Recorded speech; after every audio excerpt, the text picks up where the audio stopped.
Hi guys, I just want to make a quick video now concerning, like, people have been asking me, you know, even though I've shared in articles and videos and posts about safe havens and danger areas, like example, you know, the east coast of America being a danger area because of La Palma.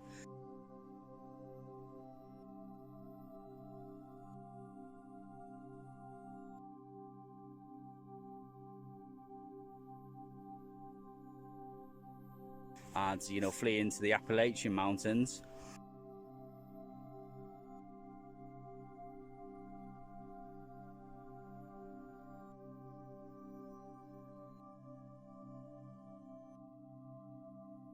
But, you know, other people in different areas are asking me questions, like where's safe in my area. Like I had one the other day and he was from Canada, and you know, everything's pretty sort of low-lying and they have a lot of water, but I believe it's all fresh water up there because it was quite close to the Great Lakes.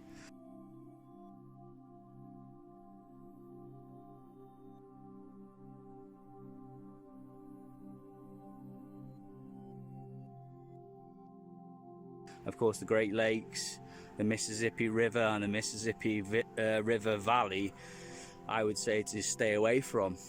And so, you know, people ask me all about my area, about this area, and, you know, I have a look at the map, have a look at the terrain map, have a look where they live, and just, you know, if I was in their shoes, what would I do? You want to go to obviously a bit higher ground. You don't want to be close to any valleys, really. You don't want to be close to any major cities, because the thing is, like, most densely populated areas in the world even are in danger areas. No one builds a city on the top of a hill.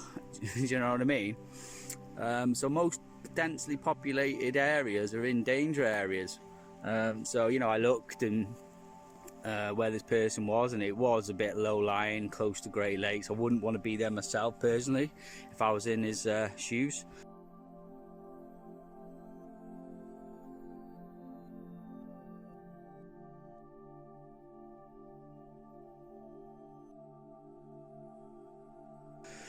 So, you know, I look for the next place on the terrain, higher ground.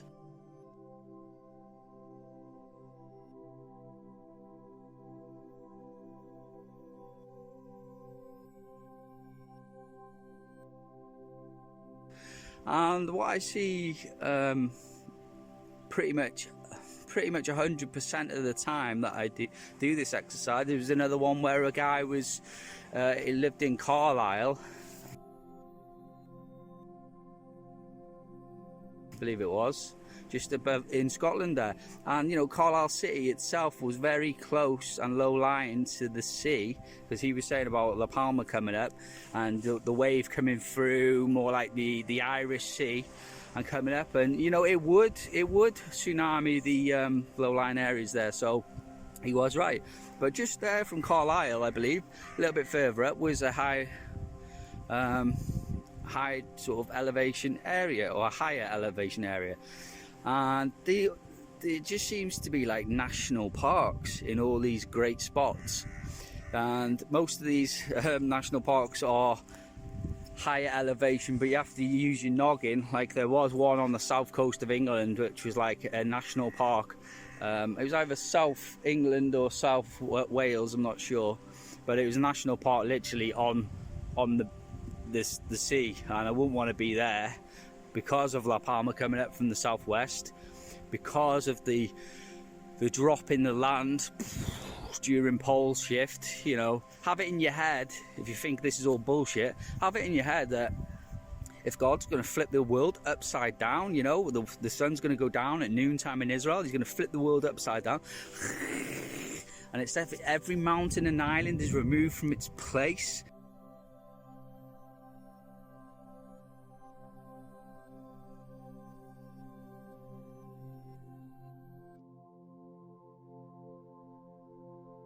Revelation, Isaiah, you'll twist the crust of the earth and scatter the inhabitants. He's telling you, actually, in Isaiah, what's going to happen is he's going to scatter the inhabitants, which means the people are going to flee.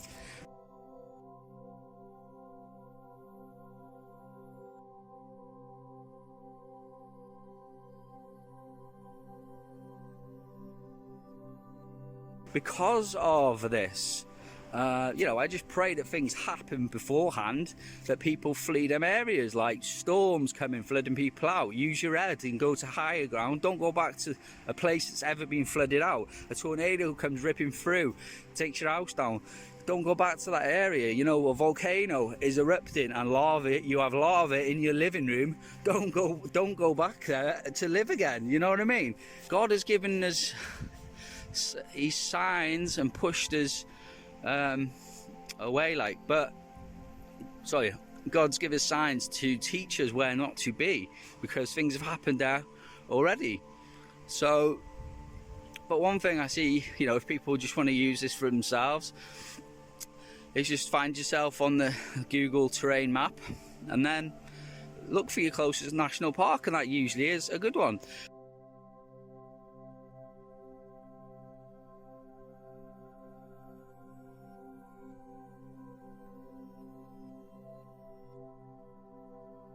Like, you know, the Lake District you have here in England, good one. Peak District, well, good one.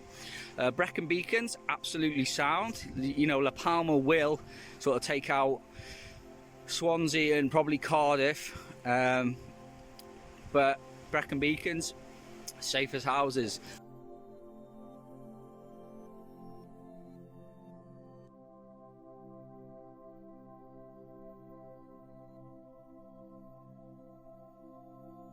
Especially if you're in that upper elevation. I mean, here, great example. Here I'm at my Exodus spot now, which is 50 meters above sea level. You might think that's not high enough, but we have the Snowdonia mountain range.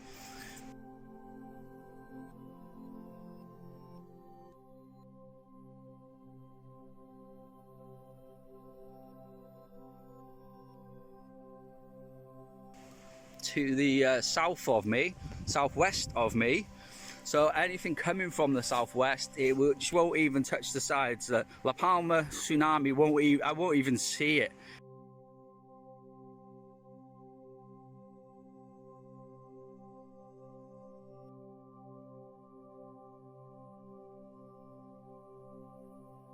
From here, even if I went up on that mountain over there to see the seashore, I still wouldn't see it. And that mountain, about 100 meters there, 200 meters up there. So this little plateau, I believe is a safe haven. You know, God's put it in my heart, this is where to be. He showed me about the prophecy of the 20-meter drop, and I studied it, and I was like, whoa, I seen it. I was like, the land that I live in has been laid out by a 20-meter sea level before. This has happened before. It's absolutely right. All the people in Neolithic times, they all lived at 100 meters above sea level. Why is that? You know what I mean?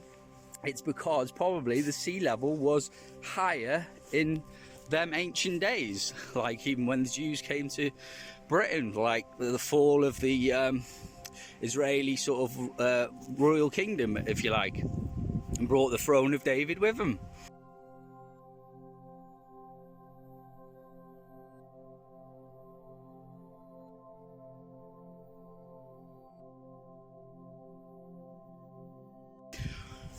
So even here, about 300 yards up that way, there's the sign of the beginning of the Snowdonia National Park.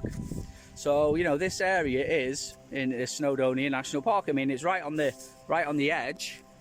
If I didn't know the area, I would say get to the highest point of the national, well, not the highest point in the national park, but get to a high point of the national park, you know, 50 meters, yeah, that's nice, something cushy. And the other good thing about national parks is you have plenty, you know, I'm not telling you to go and climb on the top of the peak of the mountain, because even if you said, oh, this is not good enough here, Justin, we need to get up higher, I'd say, all right, go. You go up there, you drive about 5 minutes up there, elevation goes up about 100 meters, but the land is absolutely barren. All you have is rock, heather, and that's about it. There's not even much, it's like mountain grass, you know, no grass. But in these low-lying sort of high area, even here at 50 meters, it's just abundance with like wood, grass, good soil for planting and everything else. So, you know, this would be a great Well, this is a great Exodus spot, and it's only 50 meters, but it's on the brink of a national park. So anyway, the point of this video, going on now, and the point of this video is to not be caught in the wind. I hope that didn't cut out too much. But the point of this video was just, you know, if in doubt, or or you can ask me, I'll do the research for you, but you'll do your own research. If in doubt, see where you are. Look for the nearest national park, and that'll probably be your best zone. Check that the elevation's good, that it's not too close to the open ocean or sea. Check that it's not really in a massive valley, which it probably won't be.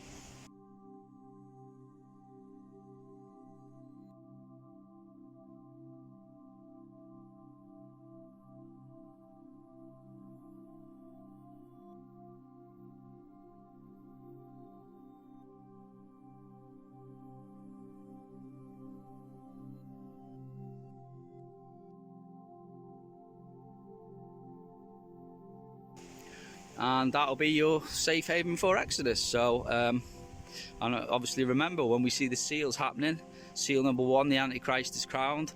About 40 days later, seal 6 happens, the throne of God passes over, bang.